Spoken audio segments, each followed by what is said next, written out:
back, everybody. As many of you guys know, I'm a law enforcement trainer instructor. I train and instruct military and law enforcement all over the country on various law enforcement disciplines to include constitutional law, case law, patrol tactics, use of force, advanced criminal investigations, etc. And in this video, we can see a law enforcement officer pretty much being single-handedly subdued by a guy in a wheelchair.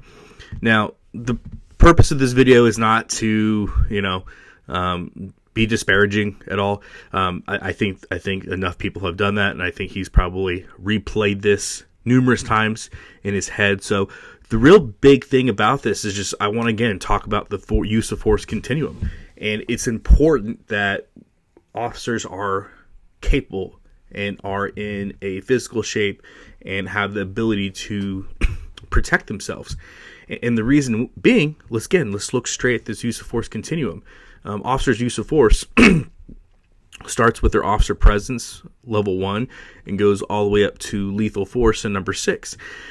And so if a law enforcement officer is not physically capable of handling himself, then you bypass all the stuff in the middle, right? An officer is going to go from a 1 to a 2 to a 6, or a 1 to 2 to a 5, right?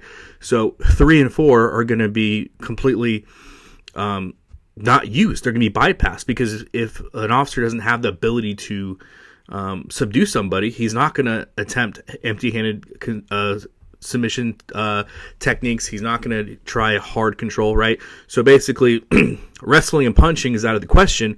We're immediately going to a taser, a pepper ball, or lethal force in order to then go back down to a force in which they can put handcuffs on. Granted, that person is still alive. So you're really putting, if an officer isn't capable, it's a real dangerous situation, because that person is automatically now in pretty much a fight for their life, a deadly use of force scenario. And so this is something that I'm very cognizant of, especially when I'm dealing with, if I'm dealing with law enforcement. And this is just important for me to know, like, if I'm off duty, right? If I'm not on duty and I, come in contact with a law enforcement officer, and the first thing I notice and the first thing I look at is their physical shape and their confidence and all that stuff. Because, if I run into a big meat-headed looking cop, I'm not saying he can't fight. That's not what I'm saying.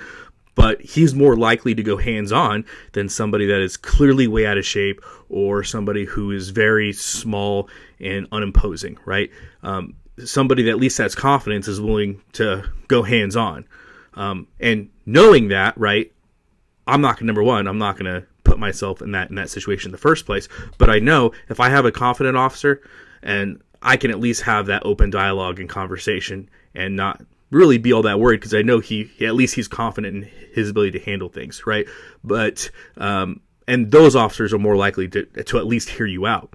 But you have an officer who's automatically at the start of an encounter 100% nervous, scared. Those are the officers that I worry about, because those are the officers that don't have the capacity to really understand, because they are already in a fight for their life mentality, right? They are already thinking, if this goes sideways in any way, lethal force is what's going to be on the table, because they're going to bypass the entire use of force continuum, because they're not even going to feel comfortable going hands-on. So again, this is just an important thing to know. And again, this gentleman was in a wheelchair, right? Without use of his legs, was able to take the officer down and start going for his weapon, his firearm. So again, the officer's ability, especially when we're talking about law enforcement, is, it's super important, because one of your duties is to arrest people, right? As a law enforcement officer, you're going to have to arrest people. You're going to have to legally confine them, legally take away their civil liberties for an adjudication process. And so not everybody is just going to hand over their sovereignty to you.